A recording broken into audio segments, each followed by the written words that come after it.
जो ये संघर्ष है बस इसलिए है कि हमारी जनता जो 5 साल अपना जो खो चुका था उसको वापस लाना है। 90 में जब पहली बार वो विधानसभा फाइट किए और उसके बाद जो दूसरा कार्यकाल आया तब से मैं उनके साथ में हूँ। छत्तीसगढ़ के मुख्यमंत्री विष्णुदेव साय की पत्नी हमारे बीच में है, लगातार चुनावी प्रचार कर रही है और यहाँ नहीं, रायगढ़ नहीं, बाकी छत्तीसगढ़ की सभी सीटों में उन्होंने चुनाव प्रचार शुरू कर दिया। कौशल्या जी से जानते हैं क्या मुद्दे महिलाओं के बीच में जारी है और किस बात को लेकर जारी है। रायगढ़ संसदीय सीट में वो और उनका परिवार, उनकी प्रतिष्ठा भी दांव पे लगी है। बताएं, सबकी प्रतिष्ठा दांव में लगी है, आप किन मुद्दों को लेकर जा रही है? सबसे पहले तो हमारा जो ये संघर्ष है बस इसलिए है कि हमारी जनता जो 5 साल अपना जो खो चुका था उसको वापस लाना है। और सबसे पहले तो ये रहता है कि अगर हमारे सर पे छत है तो वो मकान की व्यवस्था जरूरी है। अब वो साया जी ने जैसे ही अपना शपथ लिया और शपथ लेने के बाद भी उनका ये था कि जब तक मैं इस मकान वाले घोषणा पत्र पर सिग्नेचर ना करा लूँ तब तक मैं अब सीएम हाउस नहीं जाऊँगा।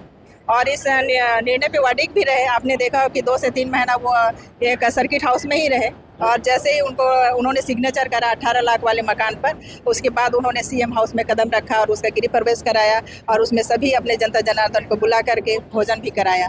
तो आज साय सरकार सबसे पहले तो मकान की व्यवस्था, उसमें बिजली की व्यवस्था, जल की व्यवस्था और राशन की व्यवस्था ये कर रही है। और जैसे उसमें घोषणा पत्र में भी है कि 1 लाख बेरोजगारों को रोजगार देने की व्यवस्था वो करानी है। किसानों का जो एक सपना मुझे लगता है उन्होंने खत्म कर दिया था कि पैसा मिलेंगे रमन सरकार के समय का, वो अपने दिमाग से हटा भी दिए थे। लेकिन जैसे सरकार आई और साय सरकार आई, आपने देखा होगा कि 2 किस्त में किसानों का वो जो चुकता कर दिया, वो पैसा जो कर्ज में डूबा हुआ था, तो वो उस तरीके से उनको एक विश्वास तो हो गया है। और ये 3-4 महीने के कार्यकाल में मुझे लग रहा है कि उंगली में गिनाएंगे तब भी कम पड़ जाएंगे उंगली, इतने काम हम करा चुके हैं।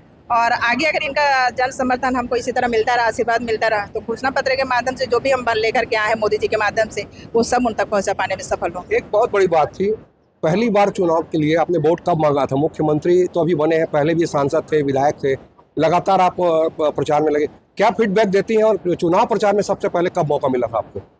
चुनाव प्रचार में जब साय जी 90 में जब पहली बार वो विधानसभा फाइट किए और उसके बाद जो दूसरा कार्यकाल आया तब से मैं उनके साथ में हूँ और चुनावी क्षेत्र में हूँ और बराबर जनों के लोग में बीच में पहुँच रही हूँ। और जब मैं देखती हूँ कि बहुत सारी ऐसे घर हैं, अब भी हैं, उनके घर में राशन का कोई दाना नहीं, बचत बैंक कुछ नहीं, एक कपड़ा मुड़ा तुड़ा है, उसमें वो खुश हैं। तो मेरी इच्छा होती है कि कम से कम हम उनको थोड़ा सा तो व्यवस्था दे पाएँ। और आज मोदी का राज्य है और हम वो कर पा रहे हैं। और एक ये भी लगता था कि काश हमारे हाथ में होता छत्तीसगढ़, ये मैंने सपना देखा था कि हमारे हाथ में छत्तीसगढ़ होता तो हम अपनी जनता के लिए और अच्छा कर पाते। ईश्वर ने सुनी और उस सीट को हम तक पहुँचाया और आज वो सेवा करने का मौका दिया। तो बिल्कुल बच्चों पे नारा है, साय साय का नारा, आप भी लगातार साय साय चुनाव प्रचार करी छत्तीसगढ़ में, क्या माहौल लग रहा है आपको? साय साय ये मैंने बोला ना कि जैसे फूल पहनाते हैं तो उस फूल के साथ में लोगों की अपेक्षाएं, उम्मीदें और एक विश्वास जुड़ा हुआ है। और जिस तरीके से 3 महीना बहुत ज़्यादा समय नहीं है और इन 3 महीनों में यदि साय सरकार ने इतना बड़ा काम कर दिया तो वही है, हम तो साय है ही हैं। और साय में उन्होंने एक बिंदु लगा करके उसको साय साय कर दिया, मतलब जल्दी कि साय सरकार जल्दी काम कर रही है और हम भी लगातार भाग रहे हैं, तो वही है साय साय। एक अंतिम सवाल था, जिस जगह आप रहती हैं आदिवासी बेल्ट में, काफी वहाँ पर समस्याएं हैं, आप समस्याओं को लेकर महिलाओं के बीच में जा रही है, आपकी परिपक्वता बताती है, आप काफी कुछ अच्छा बोलती है, विष्णुदेव साय से अच्छा बोलती है, क्या लगता है आपको देर सके? हाँ, आदिवासी की बात आती है, मैं आदिवासियों के लिए यही चिंता करते हैं हम लोग कि वो बोलते हैं कि हम आदिवासी हिंदू नहीं है, पर कहीं ना कहीं ये गलत है, उनको भ्रमित किया जा रहा है। आज का जो शिक्षा वर्ग है अच्छा तो है, पर शिक्षा को सही ढंग से उपयोग में नहीं ला रहे, इसलिए वो लोगों को भड़का रहे हैं। पर हम आपके माध्यम से भी उन तक ये पहुंचाना चाहेंगे कि हम हिंदू ही है, सनातनी है, वैदिक धर्म को मानने वाले हैं, इसलिए धर्म से विमुख कोई मत होइएगा, धर्म को लेकर के चलिएगा। पहले ब्राह्मण से हम कराते नहीं थे क्योंकि पहले ज्ञान बुद्धि नहीं थी, भाई गाँव से करा लेते थे।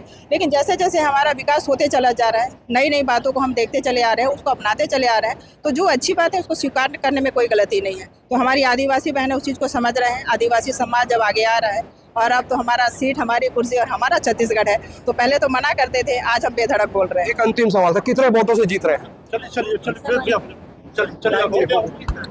ये थे कौशल्या जी। इनका साफ तौर पे कहना है कि रायगढ़ संसदीय क्षेत्र में लगातार न केवल विजय मिलेगी बल्कि छत्तीसगढ़ की अन्य सीटों में भारी मतों से जीतेंगे, क्योंकि लोग आदिवासी जागरूक हो रहे हैं, महिलाएं जागरूक हो रहे हैं, जिसका फायदा भाजपा को मिलेगा। नरेश शर्मा, छत्तीसगढ़ तक, रायगढ़।